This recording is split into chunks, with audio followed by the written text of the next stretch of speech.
जय जगन्नाथ बंधुगण आज आम जानिबा 2024 मार्च मासर मेष राशि मासिक राशिफल विषय रे।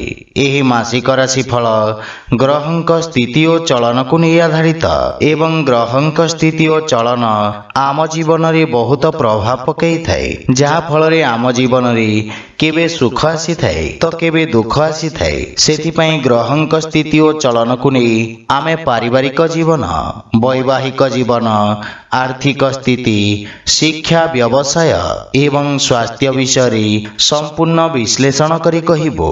तो आसंतु जानिबा 2024 मार्च मासर मेष राशि मासिक राशिफल विषय रे। ता पूर्वरु आम चैनल को जो माने नुआ करी आछंती तले थिबा लाल रंगर सब्सक्राइब बटन को दबाई आम चैनल को सब्सक्राइब करंतु ओ पाखरे थिबा घंटी बटन को दबाई ऑल सिलेक्ट करंतु, काहे कि ना आमे अपलोड करिथवा प्रत्येक वीडियो रो नोटिफिकेशन आपण सर्वप्रथमे पाई परिबे। बंधुगण 2024 मार्च मासटी मेष राशि रो व्यक्ति माननक पई मध्यम धरणर फल प्रदान करिबा।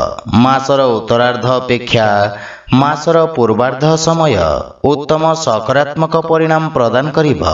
मासर प्रारंभ रे मंगल और शुक्र आपणक दशम भाव रे रही आपणको आत्मिक बल प्रदान करिवे एवं कार्य क्षेत्र रे सफलता प्रदान करिवे। यह व्यतीत आपणक राशि रे देवगुरु बृहस्पतिଙ୍କ उपस्थिति आपणको सफलता प्रदान करिवे तथा उत्तम निर्णय नेबारी आपण सक्षम हेबे। मंगल उच्च राशिगत होई आपणक दशम भाव रे विराजित रहिबे तथा शुक्र मध्य विराजित रहिबे, जहा फल रे चाकरी क्षेत्र रे आपण परिश्रम करिवे एवं परिश्रमर सकारात्मक परिणाम मध्य प्राप्ति हेबा। पदोन्नति और वेतन वृद्धिर मध्य संभावना रहिछि, किंतु केतुंक षष्ठ भाव रे उपस्थिति कारणरू विरोधी और शत्रुंक पक्षरु सावधान रहिबार आवश्यकता रहिछि। किंतु 15 मार्च को मंगल कुंभ राशि को गोचर करी आपणक एकादश भावरू षष्ठ भाव को दृष्टि रखिबे,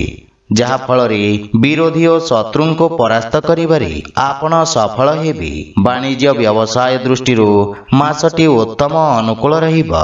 सप्तम भावर स्वामी शुक्र प्रथमार्धरे दशम भाव एवं 7 मार्च को एकादश भाव को गोचर करी आपण को व्यवसाय रे सफलता प्रदान करिवे। सेहीपरि आर्थिक स्थिति दृष्टि मासटी अत्यंत अनुकूल रहिबा, किंतु द्वादश भाव रे राहुंक उपस्थिति कारणरू आपणक अनावश्यक खर्च रे वृद्धि घटिबा। सेथिपई आर्थिक स्थिति सामान्य दुर्बल रहिबा।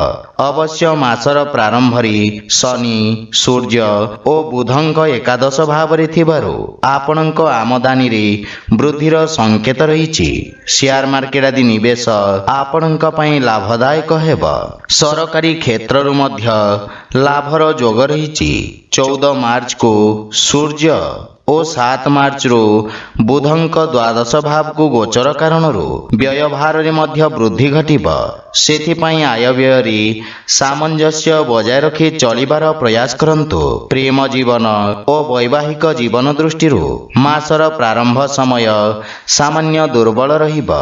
सूर्य, शनि, बुध तथा मंगल और गुरुंक सम्मिलित प्रभाव पंचम भाव को प्रभावित करिबा, जहा फल रे आपणक प्रेम संबंध रे समस्या देखा देई पारे। परस्पर मध्य रे मतभेद और मनमालिन्यर स्थिति रहिबा।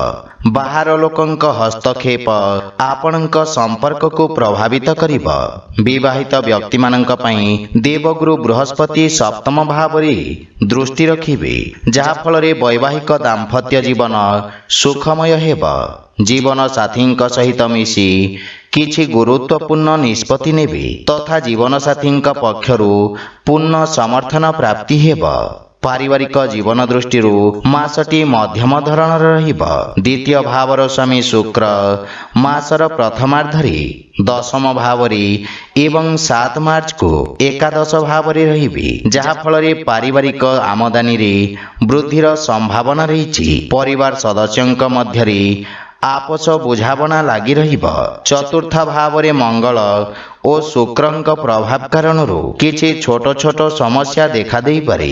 ସେଥିପାଇଁ ଅଯଥା ବାଦ ବିବାଦରୁ ଆପଣ ଦୂରେଇ ରୁହନ୍ତୁ। ସ୍ୱାସ୍ଥ୍ୟ ଦୃଷ୍ଟିରୁ ମାସଟି ମଧ୍ୟମ ଧରଣର ରହିବ। ଦ୍ୱାଦଶ ଭାବରେ ରାହୁ, ଷଷ୍ଠ ଭାବରେ କେତୁ ଓ ଏକାଦଶ ଭାବରେ ଶନି, ସୂର୍ଯ୍ୟ ଓ ବୁଧଙ୍କ ଦୃଷ୍ଟି ପଞ୍ଚମ ଭାବରେ ରହିବ, ଯାହା ଫଳରେ ଆପଣଙ୍କୁ ଚକ୍ଷୁ ଓ ପେଟ ଯନ୍ତ୍ରଣା ଭଳି କିଛି ସମସ୍ୟା ହଇରାଣ କରିବ। ସେଥିପାଇଁ ସ୍ୱାସ୍ଥ୍ୟାବସ୍ଥାର ବିଷୟ ଧ୍ୟାନ ରଖନ୍ତୁ।